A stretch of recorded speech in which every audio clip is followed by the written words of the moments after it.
Hello guys, meron lang akong isang tip na ibibigay sa inyo para sa ating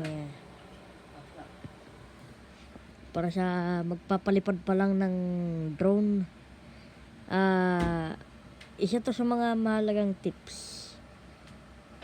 Pwede raw sabi daw, pwede raw magpalipad ang mga bata ng drone basta mga 13 years old pataas o kaya mga 15. Kailangan hindi daw aabot sa 250 grams o kaya mga 7 kilograms yung drone.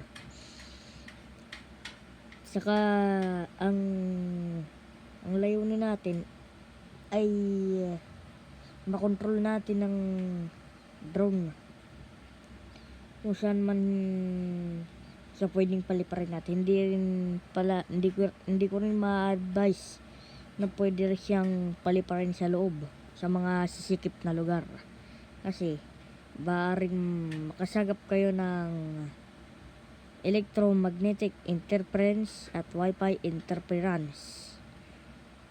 Siya nga pala, yun lang mga guys, at sana naman na